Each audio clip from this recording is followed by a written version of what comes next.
अध्यात्म विज्ञान कोई धर्म या संप्रदाय नहीं है, ये स्पिरिचुअल साइंस है जो कुदरत के कानून पर आधारित है। ये विज्ञान पूरे ब्रह्मांड के सभी रहस्यों को उजागर करता है और जीवन के सभी पहलुओं को समझने के लिए एक नई दृष्टि देता है। इसी को आर्ट ऑफ विजन कहते हैं, दुनिया को देखने की एक नई दृष्टि, जो अध्यात्म विज्ञानी परम पूज्य स्वामी श्री कमलेशानंद जी के निर्देशन में सनातन सत्य का अनुसंधान कर हमारे जीवन को प्रकाशित करे। जय सच्चिदानंद।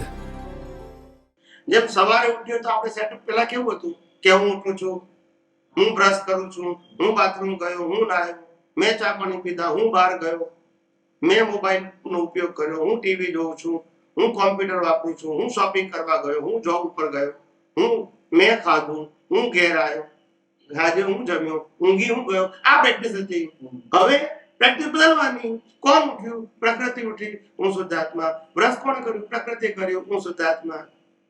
નાસ્તો કોણે કર્યો? પ્રકૃતિએ। છૂટું પાડવાનું છે ને, એને કશું પ્રકૃતિને બદલવાની નથી, પ્રકૃતિની જોવાની દ્રષ્ટિ બદલવાની છે બસ। હા, ખાલી દ્રષ્ટિ બદલવી એને આધ્યાત્મ કહેવાય, અને મન વચન કાયને બદલવા એને ધર્મ અને સામાજિક જ્ઞાન કહેવાય। સામાજિક જ્ઞાનમાં મન વચન કાયા સેન્ટરમાં હોય, આધ્યાત્મમાં દ્રષ્ટિ સેન્ટરમાં હોય। બંને શબ્દ કેવા છે? જુદા છે। અહીંયા મિથ્યા જ્ઞાન અને મિથ્યા દર્શનથી આ સંસાર ચાલે છે, સમ્યક જ્ઞાન અને સમ્યક દર્શનની દ્રષ્ટિ સંસાર આત્મી જાય છે। એટલે દ્રષ્ટિનો પુરુષાર્થ આધ્યાત્મ વિજ્ઞાન is a art of vision. એને થોટ સ્પીચ એક્શન સાથે કોઈ લેવા દેવા નથી, કારણ કે થોટ સ્પીચ અને એક્શન કુદરતી શું કામ મોટા ઉતરીએ ભાઈ? મારા હોય, મને થયું હોય, મારા કંટ્રોલમાં હોય તો ઉપાધિ। આજે તો કુદરતના કંટ્રોલમાં છે, શરીરે કુદરતનું, સંજોગો કુદરતના, અને પ્રોગ્રામ ગયા અવતારનો। યસ કે નો? એમાં આજે પ્લેયરનો વાંક શું એમ કહો મને? લોકો પ્લેયરનો વાંક કાઢે છે। જાણે અજાણે સામાન્ય દુઃખ થઈ જાય છે। અરે દુઃખ થાય કે સુખ થાય એ તો કર્મના ફળ છે। દુઃખ સુખ દુઃખ થાય છે એ બરાબર છે, પણ એને તો ફળ કે ફળ વગર તો પછી સુખ દુઃખ કેવી રીતે કહેવાય? હું બીજ નાખું ફળ ના આવે તો, હું કેરી વાવું ને 10 પછી કેરી ના આવે તો કેરી નથી આવી કે આવી તો કેરી આવે તો ઉપાધિ ના આવે તો ફળ તો બીજ નાખ્યું તો આવે તો કરવું સાહેબ। બીજનું ફળ છે અને બીજ ગયા અવતારમાં નાખ્યું હતું, ફળ આ અવતારમાં કુદરત આપે છે, ફળના સંજોગો આપણે તો જોયા કરો ને કુદરતી રચના। પછી એટલા દુઃખ સામાન્ય થયું તો કે આવી પ્રકૃતિ બાંધને જોઈએ, કારણ કે મારા મોક્ષને પણ આપણા માટે આપણા આ વિજ્ઞાનમાં સામે વાળો એટલે ફાઇલ નંબર 1, બાકી બધી ફાઇલ નંબર 1 ની ફાઇલો છે, મારી નહીં। દુઃખ તો 2 3 4 5 ને થાય છે, દુઃખ એક ને થાય। હા, એટલે જો સુખે થાય ને દુઃખે થાય। 1 નંબર ને સુખ દુઃખ થાય આપણી ફાઇલ, બાકી બધી ફાઇલ ની ફાઇલ ના સમજાય। આપણે તો આ ફાઇલ નથી તો એક કે છે જ નહીં, બીજી બોલતા નથી, આ છે તો બધું છે। એટલે આપણા માટે ફાઇલ એટલે આ, પછી બાકી બધી ફાઇલ ની ફાઇલ, એટલે આ ફાઇલ નો હિસાબ બીજી ફાઇલ સાથે કેવો છે એ બહુ કરશે। આપણે તો આ ફાઇલ ને જોયા કરવું કે આ ફાઇલ નો હિસાબ કોની સાથે કેવો ઉકલે છે, પણ કુદરતી રચના ડિટેલમાં નહીં। સમજાય છે? બધા સાથે હિસાબ જુદા જુદા હોય। ક્યાં રહી ગયું? ખાલી આના દ્વારા ઉકલે છે। આખી દુનિયા શરીરને ગુનેગાર જુએ છે, ત્યારે કુદરત કહે છે એ શરીર તો મેં આપેલું પ્લેયર છે। શરીર પાસે શ્વાસ લેવાની મેં સ્વતંત્ર શક્તિ નથી આપી, એ આયુષ્ય કર્મની સાયકલ પ્રમાણે જ ચાલશે, બંધ હું જ કરીશ, એને નહીં કરવાનું। આ તો મશીન છે, મશીન પાસે પ્રોગ્રામ નથી, મશીન પ્રોગ્રામને આધારે ચાલે છે। આ કે ઘડિયાળ પ્રોગ્રામ થોડો બનાવે, ઘડિયાળનો પ્રોગ્રામ આપણે સેટ કરો। એટલે સુખ ને દુઃખ એ બંને વસ્તુ ડિસ્ચાર્જમાં છે, ડિસ્ચાર્જ છે ને આપણા વિજ્ઞાનમાં ભ્રાંતિ છે। પણ એ દુઃખ આજે પડ્યું સામાન્ય એનું દુઃખ થાય કે આવી ભૂલ કેમ તપાઈ એવી કુદરતી રચના. આપણે પહેલી વસ્તુ એ કે સુખ દુઃખ જેને થાય છે એ ડિસ્ચાર્જ પ્રતિષ્ઠિત આત્માને, અને સુખ દુઃખ ફિઝિકલ પ્રકૃતિ ભોગવે છે એ બધું જ કુદરતી રચના છે. ટુડે એ આપણી સ્વતંત્રતામાં આવતું નથી. એના માટે આજે આપણે જવાબદાર નથી. શું કીધું? આપણે જવાબદાર માટે રામ પણ રાવણ સાથે યુદ્ધ કરી રાવણની આખી ફેમિલીને ખતમ કરી નાખી ને હજારો સૈનિકોને મારી નાખીને એ જ અવતારે મોક્ષે ગયા. ને આપણે કીડીઓ બચાવતા અહીંયા કરીએ છીએ. અર્જુન પણ મહાભારતમાં લાખોમાં કરોડો માણસની હિંસા કરીને એ જ અવતારે મોક્ષે ગયો. તો વિજ્ઞાન સમજો ને, vigyan is not connected the action, vigyan is connected with your gyan. વિઝનમાં સપ્રેશન હતું તો કોઈ કર્મ ના લાગ્યું, અને જે બન્યું એ કુદરતી રચના. બોલતા નથી. હા બરાબર છે. તો કુદરતી રચના જુઓ ને. એટલે જ્યારે સામાન્ય દુઃખ થઈ ગયું એને કુદરતી રચના જોવાની. બીજું શું સાહેબ? દાદા ભગવાને ચોખ્ખું કહ્યું, જે લોકો સાયન્ટિસ્ટ થયા છે એને સામાયિક પ્રતિક્રમણ હોય? આ વાંચો. આપ તો શું તમે વાંચતા જ નથી? અમે તો પ્રત્યક્ષ સાંભળ્યું. 12.5 વર્ષ એમની સાથે રહ્યા. કેટલા વર્ષ? તો પછી યંગ એજમાં. સમજાય છે? 16-17 વર્ષની ઉંમરે દાદા ભગવાન બન્યા. સમજાય છે? અમે પ્રત્યક્ષ સાંભળ્યું છે, પણ અત્યારે જે હું કહું છું એ અમારો અનુભવ કહું છું. જેમ એમને અનુભવ થયો એમ અમને અનુભવ થયો છે. એટલે અમારી આ મૌલિક વાણી છે. નો ટ્રેડિશનલ ટોક. પરંપરાગત વાત નહીં કરવાની. 24 તીર્થંકરની મૌલિક વાણી હોય, રામકૃષ્ણની પણ પરંપરાગત ના હોય, એમ દાદા ભગવાનની પણ મૌલિક, શ્રીમદ રાજચંદ્રની મૌલિક, અનુભવી પુરુષોની વાણી મૌલિક હોય, પરંપરાગત ના હોય. સમજાય છે? અને પરંપરાગત એની હોય કે જેની પાસે અનુભવ નથી, તો બીજો ઓપ્શન શું હોય? જે સાંભળ્યું છે ને વાંચ્યું છે એ જ કહેવાનું. દુનિયાની કોઈ પણ વ્યક્તિ પાસે ઓપ્શન શું હોય? અનુભવ ના થાય તો કોઈ ઓપ્શન હોય કે ક્યાં તો વાંચેલું આવડેલું બોલે, ક્યાં વાંચીને બોલે, કે બીજો કોઈ ઓપ્શન ખરો? આ સીધી સાદી લાઈન ઓફ ડિમાર્કેશન છે. અનુભવ છે તો સ્વયંભૂ બોલશે, અનુભવ નથી તો રેફરન્સથી બોલશે. બે જ ઓપ્શન છે, ત્રીજો ઓપ્શન સમજી ગયા?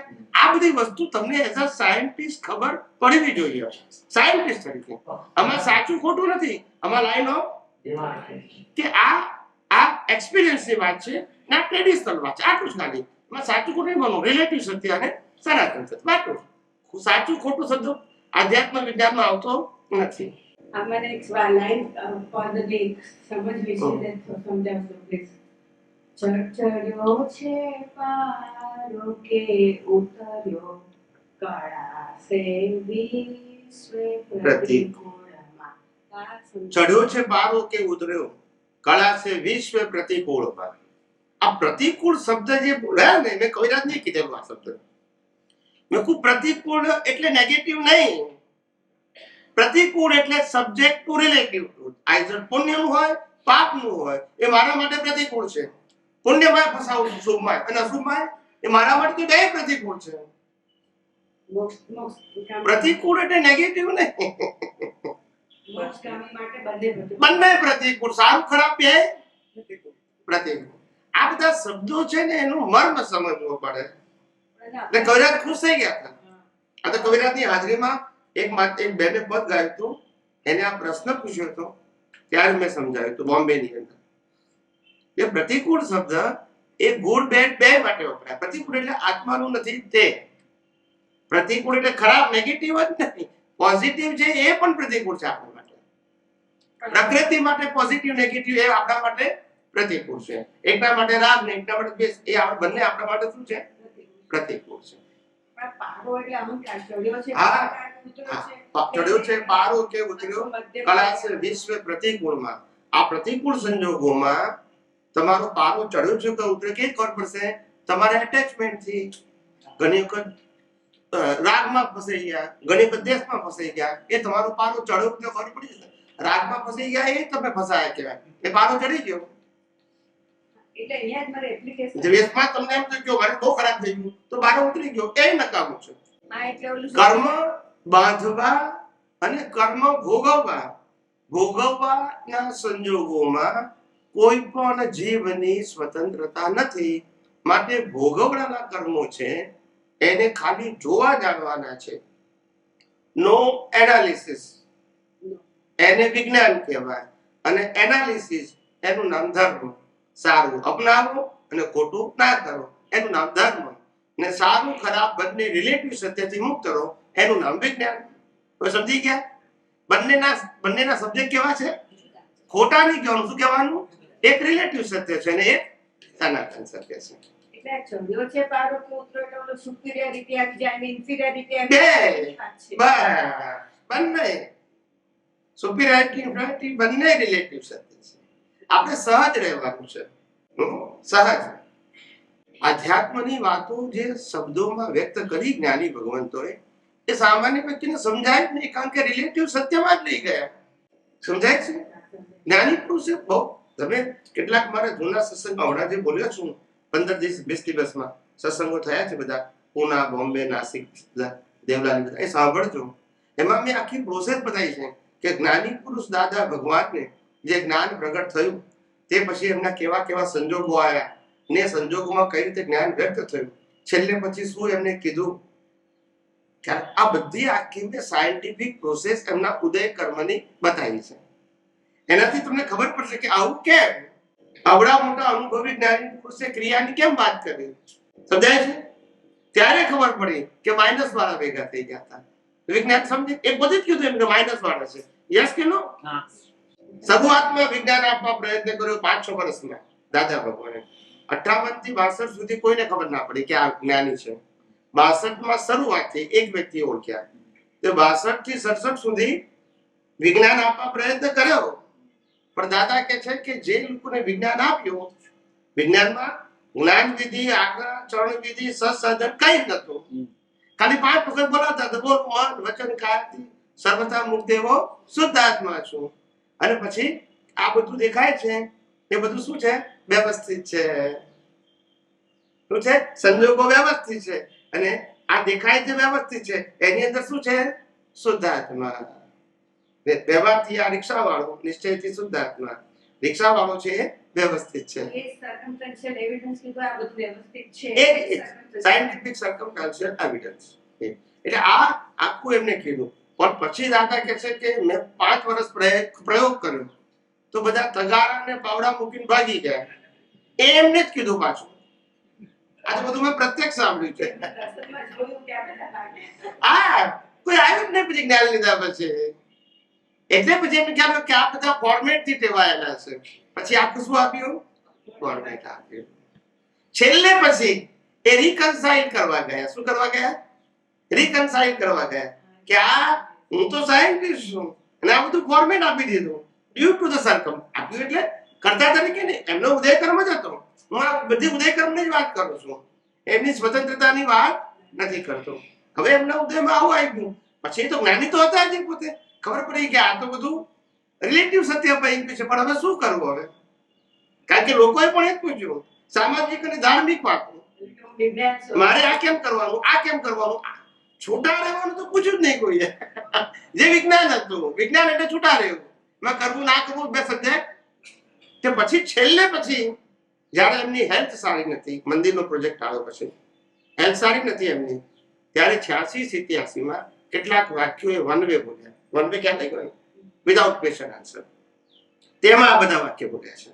ખ્યાલ આવ્યું છે કે અહીં તો કશું કરવાનું ના હોય, જોવાનું ને જાણવાનું હોય. જ્યાં કંઈ પણ કરવાનું છે એ મોક્ષ માર્ગ જ નથી. આ બધું એ જ બોલેલા છે. અમે તો સાંભળ્યું, પણ તમે આપતું વાણીમાં જોજો. જ્યાં કંઈ કરવાનું છે એ મોક્ષ માર્ગ નથી, એ સંસાર માર્ગ છે. પછી પુણ્યનો હોય કે પાપનો. જ્યાં કંઈ પણ, એટલે આપતો સૂત્રમાં પહેલું સૂત્ર શું છે? તારે મોક્ષે જવું હોય તો કંઈ જ કરવાની, ને સંસારમાં ભટકવું હોય તો બધું જ કરવાની. આ પહેલું સૂત્ર. કેમ આવું કીધું? સમજાય છે? કરવાનું નથી એટલે ક્રિયા સ્વરૂપે નહીં, પુરુષાર્થ સ્વરૂપે કરવાનું નથી, ઉદય સ્વરૂપે બધું કરવાનું. પણ તમે ક્રિયાના ઉદયને પુરુષાર્થ માનો છો, બસ એ અજ્ઞાન છે. તપ કરો, જપ કરો, પૂજા પાઠ કરો, આરતી કરો, માળા કરો, બધું જ કરો. સામયિક પ્રતિક્રમણ કરો, પણ કુદરતી પુરુષાર્થ માન્યું તો પછી ધર્મ થઈ ગયો. તો પછી મન વચન કાયની અવસ્થામાં તો કુદરતી રચના છે એ માનતા નથી. ક્યાં વિજ્ઞાનને માનો, ક્યાં ધર્મને માનો. ધર્મમાં કરવા પણ હોય, કારણ કે ધર્મમાં સબ્જેક્ટ શું છે? પુણ્ય કરો, પાપ ન કરો, અને પાપ થાય તો પ્રાયશ્ચિત કરો. માટે એમાં તો કરવા પણ હોય. વિજ્ઞાનમાં શું હોય? છૂટાપણું. સમજાય છે? શુદ્ધાત્મામાં રહેવાનું ને શુદ્ધાત્મા સિવાયની બધી અવસ્થાઓની કુદરતી રચના જોવાની, એ વિજ્ઞાન છે. આત્મજ્ઞાન થાય એને દેહાધ્યાસ છૂટી જાય. આત્મજ્ઞાન થાય એટલે દેહાધ્યાસ છૂટી ના જાય. દેહાધ્યાસ છૂટવાની પ્રક્રિયા, પ્રોસેસમાં શું કહેવાય? પ્રોસેસ. કેવળ દર્શન થાય તો દેહાધ્યાસ છૂટે. કેવળ દર્શન. આત્મજ્ઞાન થાય તો દેહાધ્યાસ ના છૂટી ગયો. આત્મજ્ઞાન થયું એટલે બેઝિક જ્ઞાન એને મળ્યું. હવે પ્રોસેસ થી ધીમે ધીમે છૂટો પડતો જશે ને છૂટો પડી ગયો એ કેવળ દર્શન. કેવળ દર્શન છે તો કેવળ જ્ઞાનનું બીજ પડે. કેવળ જ્ઞાન તો પછી રેડીમેડ છે. પુરુષાર્થ કેવળ દર્શન સુધી છે. કે જો આત્મજ્ઞાન થાય એટલે જીવને ખબર પડે ને કે હું આત્મા છું, થાય. હું આ શરીર નથી. જાગૃતિનો વિષય છે. કઈ રીતે સમજાય પછી? બધાય અને ઉપયોગ નહીં ને. પણ આત્મજ્ઞાન હોય તો એને તો ખબર પડી ગઈ ને કે આ શરીર હું નથી. ખબર પડેલું ના ચાલે. તમે વાઇફની વ્યાખ્યા આવડે તો વાઇફનો અનુભવ ના થાય. જો બોલતા જ નથી તો પરણવું પડે. તો મને વ્યાખ્યા આવડે છે તો અનુભવ ના થાય. જ્ઞાન તો પાકું થઈ ગયું. શ્રીમદ રાજચંદ્રજીએ કીધું ને કે છૂટે દેહાધ્યાસ તો નહીં કરતા તો કર્મ. યસ, એટલે દેહાધ્યાસ છૂટવાની પ્રક્રિયાનું જ્ઞાન મળ્યું, દ્રષ્ટિ મળી. એના આત્મજ્ઞાન. આત્મજ્ઞાન એટલે આત્માનું જ્ઞાન મળ્યું. હજુ આત્મામાં સતત રહી શકતા નથી. રહેવાય ના રહેવાય, રહેવાય ના રહેવાય. જ્યાં નથી રહેતા ત્યાં તમે જવાબદાર છો. રહેશો તો મુક્ત છો. એ તમારા ઉપર ડિપેન્ડ છે. સમજાય છે? આ આત્મજ્ઞાન એટલે શું? આત્મજ્ઞાન એટલે કે કેવળ દર્શનની શરૂઆત. દ્રષ્ટિ મળી. હવે પુરુષાર્થ કરીને કેવળ દર્શન કરવાનું અને કેવળ જ્ઞાન એ એનો એન્ડ. કેવળ દર્શન એ પુરુષાર્થનો એન્ડ અને કેવળ જ્ઞાન એ પછી જન્મ મરણ થાય. એટલે પુરુષાર્થ માત્ર કેવળ દર્શન સુધી જ છે. કેવળ દર્શન પછી નવા કર્મ ના બંધાય, પણ જે બાંધેલા છે એ ભોગવવા પડે. 1, 2, 3, 4 અવતાર જે હોય. પણ કેવળ દર્શન પછી મનુષ્ય ભાવ એક જ હોય. ત્યારે અન્ય ભાવ બધા હોઈ શકે. પશુઓની હોય, ધનગતિ હોય, દેવલોક હોય, હોઈ શકે. એ ભાવને ભાવ પુરુષાર્થ નથી કહેવાતો, પરિણામ. એટલે કેવળ દર્શન પછી એક જ ભાવ આવે મનુષ્ય, કે જે ભાવમાં એને મોક્ષે જવાનું છે. એક આ નથી સમજાતું બરાબર કે આપણે જે ક્રિયા થઈ રહી છે તેને જોવે છે એ પ્રતિષ્ઠિત આત્મા છે. તો પ્રતિષ્ઠિત ક્રિયા જોવે છે પ્રતિષ્ઠિત આત્માની. ડિસ્ચાર્જ પ્રતિષ્ઠિત આત્મા બોલો. ક્રિયા જોવે છે એ ડિસ્ચાર્જ પ્રતિષ્ઠિત આત્મા, અને ક્રિયાથી જુદો છે એ લાઈવ પ્રતિષ્ઠિત આત્મા. એ ભળી પણ શકે અને છોટો પણ થઈ શકે. એની પાસે ફ્રીડમ છે. ડિસ્ચાર્જ પાસે ફ્રીડમ નથી. ડિસ્ચાર્જ પાસે તો ભળવાનું જ અને ભોગવવાનું જ, કારણ કે ચાર એને કર્યું હતું. એટલે એ છૂટો એ પુરુષાર્થ ના કરી શકે. એ તો વળી જ જાય. અને આ ઇન્દ્રિય જ્ઞાન બધું એને જ થાય છે. આ પ્રકૃતિનો અનુભવ એને જ થાય છે, કારણ કે એને તો નાખ્યું હતું બીજ. એટલે ફળ પણ એ જ ભોગવે છે. પણ લાઈવ અજ્ઞાનતાથી ભળી જાય છે. એટલે પાછું નવું અને છૂટો રહેતો 9, 4. પણ જૂનું તો પેલા ભોગવવું જ પડે. જેને 4 કરજો તો ભોગવવું જ પડે. ખ્યાલ છે? પણ જીવતો ભળે તો નવું બંધાય, અને જીવતો છૂટો રહે તો નવું બંધાય. પછી આપણો પુરુષાર્થ. તો આપણે જે કહેલું છે કે આ દેવી દેવતાઓના શરીર હોય કાચ જેવા ટ્રાન્સફર તો મીડ ના હોય. હા, તો એ લોકો આપણે એની ભજના કે આ તે કરી તો આપણને સહાય કે એવી રીતે મદદ કરે. જો દેવી દેવતાઓને ભજના કરવી એ તમારી ડિમાન્ડ ઉપર આધાર છે. ખ્યાલ આવ્યો? દરેક દેવી દેવતાઓને પોતપોતાના પોર્ટફોલિયા છે. પોર્ટફોલિયા ખબર પડે? જેમ કે લક્ષ્મી દેવી હોય તો એની પાસે પોર્ટફોલિયો લક્ષ્મી દેવી નો કહેવાય. સરસ્વતી હોય, ધન્વંતરી દેવ હોય તો ઔષધિનું હોય. આ બધા પોર્ટફોલિયો કહેવાય બધાના. ખ્યાલ આવી ગયો? હું માદો પડ્યો હોઉં તો ધન્વંતરીને પ્રાર્થના કરી શકું. એ ફળ આપે છે તો આપે નહીં જોવાનું, પણ પાવર એની પાસે છે. એ પણ સ્વતંત્ર મારો હિસાબ હોય તો જ આપી શકે. પણ પ્રાર્થના કરવાનું શું વાંધો છે? પોર્ટફોલિયો તેનો જ છે. આપશે તો એ જ આપશે, નહીં આપે તો એ જ નહીં આપે. આજે મને લક્ષ્મીની તકલીફ હોય, લક્ષ્મીને પ્રાર્થના કરાય, પણ પ્રાર્થના કોણ કરે? શરીર. એ પ્રાર્થનાને શું કહેવાય? ડિસ્ચાર્જ. પુરુષાર્થ આની રિક્વાયરમેન્ટ છે. આ માંગવો પડે તો ડોક્ટર નહીં પ્રાર્થના કરે. કોઈ પઝલમાં મોકલાય કોર્ટ કચેરી તો વકીલ નહીં પ્રાર્થના કરે, ના કરે? બસ તો પછી આનો પ્રશ્ન છે. આપણે તેને શું જોવાનું? કુદરતી